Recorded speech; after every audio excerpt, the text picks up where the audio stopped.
কাঁচা কলার গুণাগুণ ও পুষ্টিগুণ নিয়ে একটি ভিডিও নিয়ে চলে আসলাম বন্ধুরা। আসসালামু আলাইকুম, সবাই কেমন আছেন? হাজির হয়েছে একটি ভিডিও নিয়ে, সেটি হলো কাঁচা কলার তরকারি।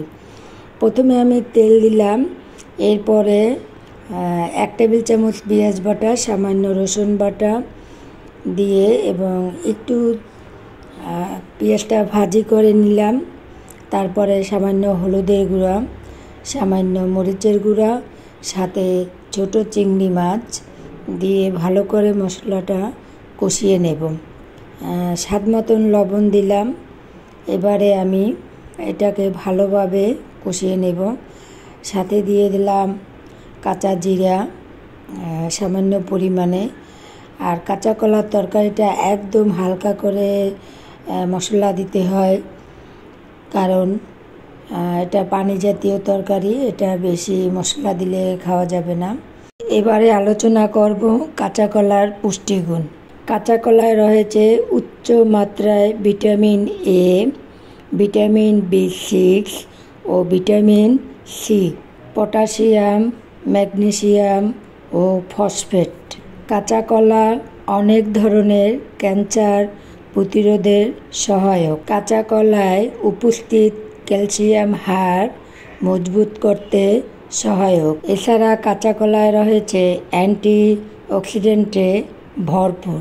তাছাড়া ডায়রিয়া রোগীর জন্য কাঁচা কলার ভর্তাটা অনেক উপকারী। আমার ভিডিওটি যদি আপনাদের কাছে ভালো লাগে তাহলে অবশ্যই লাইক দিবেন, কমেন্ট করবেন এবং অন্যকে দেখার সুযোগ করে দিবেন। আর সবাই চেষ্টা করবেন কিছু কিছু সবজি খাওয়ার জন্য, কারণ যেমন কাঁচা কলা, লাল শাক, করলা ভাজি এগুলো কিন্তু খুবই ভালো। পেঁপে, কচুরমুখী অথবা কচুরলতি। আবার ওজন কমাতে চাইলেও কিন্তু খাদ্যের তালিকায় কাঁচা কলা রাখতে পারেন। কাঁচা কলা ফাইবার অনেক সময় পেট ভরিয়ে রাখে, আর এটি আঁশযুক্ত হওয়ায় মেদ কমাতেও সাহায্য করে। এগুলো কিন্তু খুবই ভালো, বিশেষ করে গরমের দিনে এসব তরকারির অনেক চাহিদা।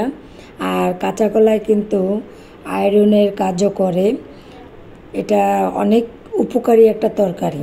বন্ধুরা, আমার ভিডিওটি যদি ভালো লাগে তাহলে অবশ্যই পুরো ভিডিওটা দেখবেন এবং লাইক কমেন্ট করবেন আর অন্যকে দেখার সুযোগ করে দিবেন। আপনারা সুস্থ থাকুন, ভালো থাকুন, এই প্রত্যাশায় বিদায় নিলাম। আল্লাহ হাফেজ।